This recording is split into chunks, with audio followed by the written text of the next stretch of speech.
에어컨 거실에만 있으신가요? 안방은 덥고 주방은 찜통이죠? 그런데 에어컨 딱 한 대로 집 전체를 시원하게 만들 수 있는 방법이 있다면 믿으시겠어요? 오늘 영상 놓치시면 여름 내내 더위와 싸우셔야 합니다.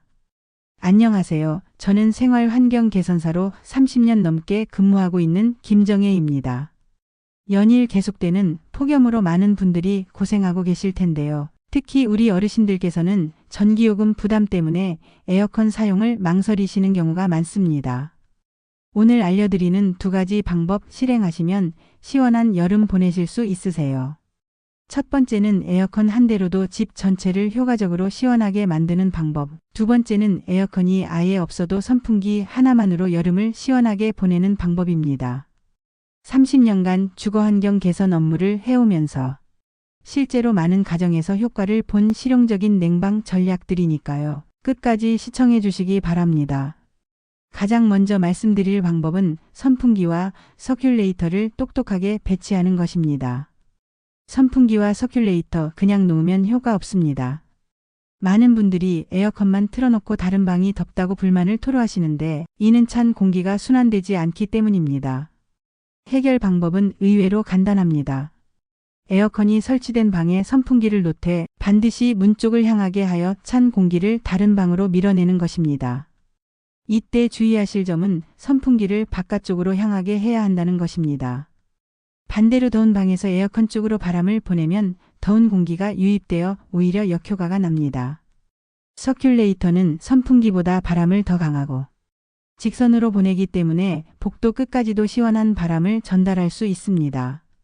벽이나 천장을 향해 바람을 보내어 공기를 순환시키거나 서큘레이터 두 대를 마주보게 놓고 공기를 회전시키는 방법도 매우 효과적입니다. 제가 직접 확인해 본 결과 이 방법만으로도 실내 온도를 2에서 3도 더 균일하게 만들 수 있었습니다.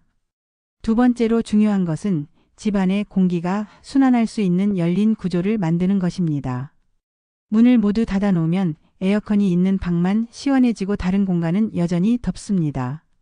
가장 간단한 방법은 방문을 조금씩 열어두는 것인데 프라이버시가 걱정되신다면 문 하단에 5-10cm 정도만 틈을 만들어도 공기 순환에 큰 도움이 됩니다. 다만 문만 열어놓는 것으로는 한계가 있으니 앞서 말씀드린 선풍기나 서큘레이터와 반드시 함께 사용하셔야 합니다. 세 번째는 창문과 베란다를 똑똑하게 활용하는 방법입니다. 냉기가 빠져나간다고 모든 창을 닫아두시는 분들이 많은데 외부와 직접 연결되지 않는 베란다 창은 상황에 따라 도움이 될 수 있습니다. 거실 에어컨과 연결된 베란다 창을 조금 열고 베란다 쪽으로 선풍기를 돌려 바람의 흐름을 만들면 더운 공기가 밖으로 나가면서 냉방 효과가 높아집니다. 하지만 외부와 직접 연결되는 창문은 반드시 닫아두셔야 합니다. 바깥에 더운 공기가 들어와 실내 온도를 높일 수 있거든요. 또한 강한 직사광선이 들어오는 창에는 암막 커튼을 설치하여 열기 유입을 차단하는 것도 중요합니다. 좀 더 전문적인 방법으로는 에어컨 바람 덕트를 활용하는 것입니다. 유연한 튜브형 송풍관을 에어컨 앞에 연결하여 찬 바람을 다른 방으로 직접 보내는 방식인데 문틈이나 창 사이로 설치할 수 있어 DIY로도 충분히 가능합니다.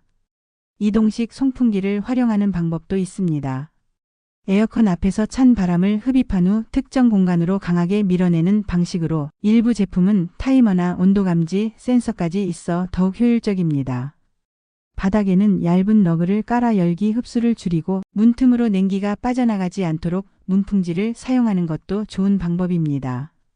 특히 에어컨 근처에 있는 발열 가전제품들은 다른 곳으로 옮겨두시기 바랍니다.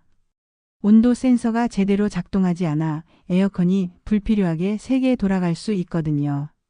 이제 에어컨이 없으신 분들을 위한 방법을 알려드리겠습니다. 가장 중요한 것은 햇빛 차단입니다. 창문을 통해 들어오는 직사광선이 실내 온도를 급격히 올리기 때문에 암막 커튼이나 블라인드를 치면 실내 온도를 3에서 4도나 낮출 수 있습니다. 더 효과적인 방법으로는 창문에 단열 필름이나 에어캡 일명 뽁뽁이를 붙이는 것입니다. 외부 열기 유입을 효과적으로 막을 수 있거든요. 그리고 시간대별 창문 관리가 중요합니다. 낮에는 햇빛과 더운 공기가 들어오지 않도록 창문을 닫고 밤에는 창문을 열어 시원한 바깥 공기가 들어오게 하세요. 이것만 해도 실내 온도가 확연히 달라집니다. 선풍기 하나만으로도 놀라운 냉방 효과를 볼 수 있는 방법들을 알려드리겠습니다. 첫 번째는 창문 근처 선풍기 배치입니다. 낮에는 선풍기를 실내 쪽으로 향하게 하고 밤에는 창밖을 향해 틀면 실내의 더운 공기가 밖으로 빠져나가고 시원한 공기가 들어옵니다. 두 번째는 얼음 활용법입니다. 얼음이나 아이스팩을 그릇에 담아 선풍기 앞에 두면 간단한 냉방 효과를 볼 수 있는데 여기에 소금을 조금 넣으면 얼음이 더 오래 시원하게 유지됩니다. 세 번째는 젖은 수건 활용법입니다. 찬물에 적신 수건을 목, 손목, 무릎 등에 두르고 선풍기 바람을 쐬면 수분이 증발하면서 체감 온도가 확 떨어집니다. 네 번째는 공기 순환법입니다.